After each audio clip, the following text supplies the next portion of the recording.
आप सभी को जय मसीह की दोस्तों। थैंक्स यीशु चैनल के माध्यम से आपको प्रभु यीशु मसीह के मीठे और पवित्र नाम में स्वागत करता हूं।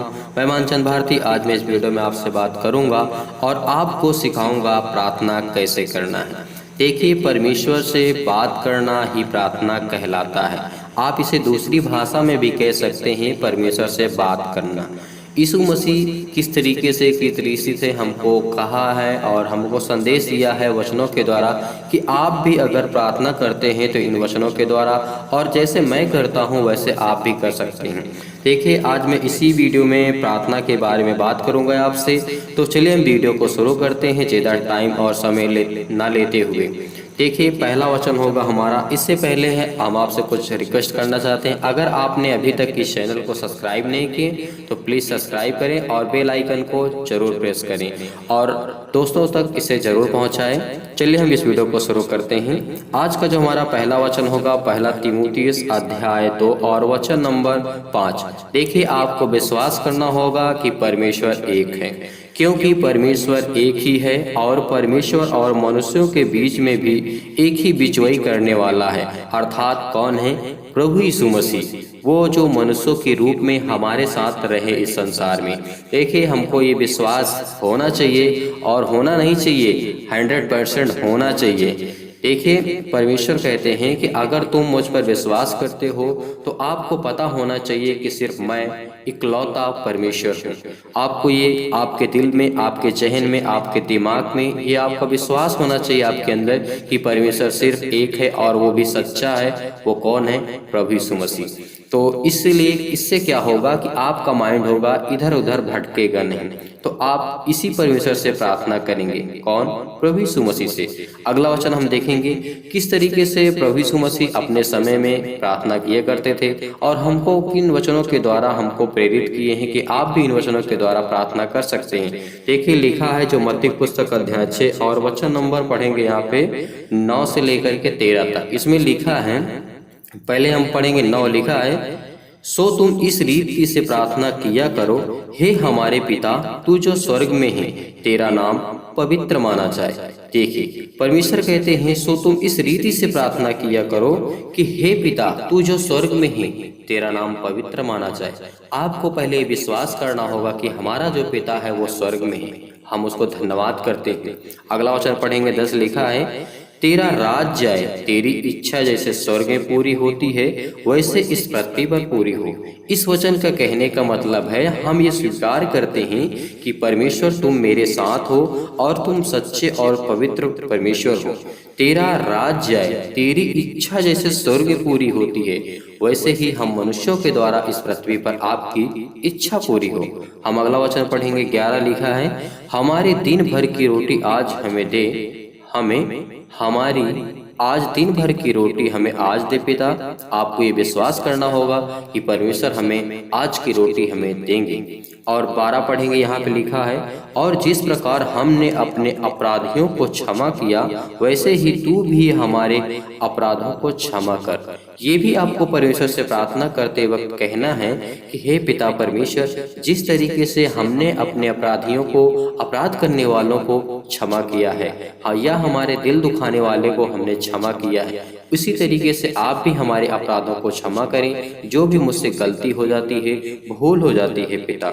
अगला वचन पढ़ेंगे, लिखा है 13 में पढ़ेंगे, और हमें परीक्षा में न ला परंतु बुराई से बचा, क्योंकि राज्य और पराक्रम और महिमा सदा तेरे हैं। आमीन। देखिए, परमेश्वर से आप प्रार्थना करते वक्त आप ये कह सकते हैं कि पिता हमें परीक्षा में न ला, क्योंकि आप हमारी सहायता करते हैं, आप हमारी मदद करते हैं। तो आप हमें सही डायरेक्शन, सही दिशा और सही रास्ता हमें दिखाएं पिता परमेश्वर, कि हम इन पापों से बच सकें। ऐसा कोई व्यक्ति नहीं है इस संसार में जो जिसने पाप ना किया हो, लेकिन आप परमेश्वर से प्रार्थना करेंगे, परमेश्वर से कहेंगे पिता हमारे हर अपराधों को क्षमा कर पिता। हम धन्यवाद करते हैं क्योंकि हम आपके बेटे और बेटियां हैं।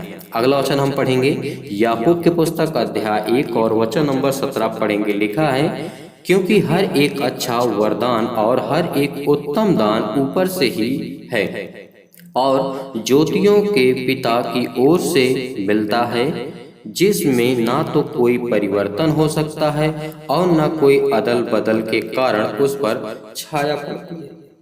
आपने देखा इस वचन को, परमेश्वर क्या कहते हैं कि जो भी आता है, आत्मा हो, किसी प्रकार की समस्या हो, बीमारी हो, दुख हो, तकलीफ हो, सुख हो, पैसा हो, धन हो, ये परमेश्वर की इच्छा है। अगर आप परमेश्वर के प्रार्थना करते हैं परमेश्वर से और इन वचनों के माध्यम से परमेश्वर से अगर आप परमेश्वर पर विश्वास रखते हैं, बिलीव करते हैं, तो आपको इन वचनों को जरूर पढ़ना चाहिए। आगे देखते हैं मरकुस की पुस्तक अध्याय 1 और वचन नंबर 14 में लिखा है, यूहन्ना के पकड़वाए जाने के बाद यीशु ने गलील में आकर परमेश्वर के राज का सुसमाचार और प्रचार किया। देखिए, परमेश्वर यूहन्ना के पकड़वाए जाने के बाद परमेश्वर का राज्य यीशु ने किस तरीके से प्रचार किया। हमको परमेश्वर के राज्य को बढ़ाना है और हम सबको मिलकर के, मसीह भाई बहनों को मिलकर के परमेश्वर के राज्य को आगे बढ़ाना है और विश्वास के साथ हम प्रार्थना करेंगे और हमें हर तकलीफ दुख से परमेश्वर आजाद करेंगे। प्रार्थना में आप ये शामिल कर सकते हैं और हम देखेंगे फिलिपियों की पुस्तक अध्याय 4 और वचन नंबर 19 पढ़ेंगे। लिखा है, और मेरा परमेश्वर भी अपने उस धन के अनुसार जो महिमा सहित मसीह यीशु में है तुम्हारी हर एक घटी को पूरी करेगा।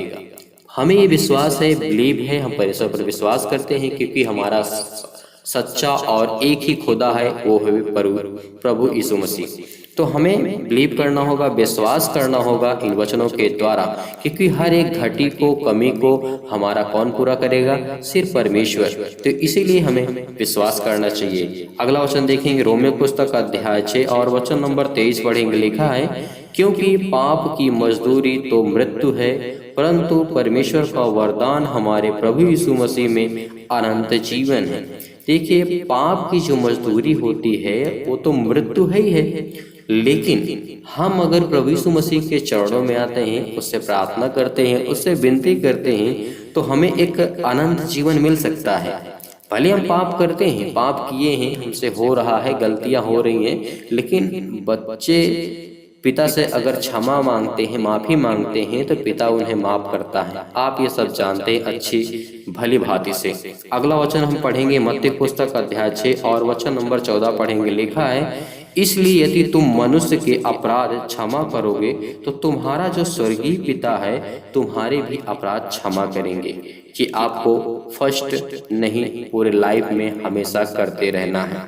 अगला वचन पढ़ेंगे 15। लिखा है, और यदि तुम मनुष्य के अपराध क्षमा ना करोगे तो तुम्हारा पिता जो है तुम्हारे भी अपराध क्षमा ना करेगा।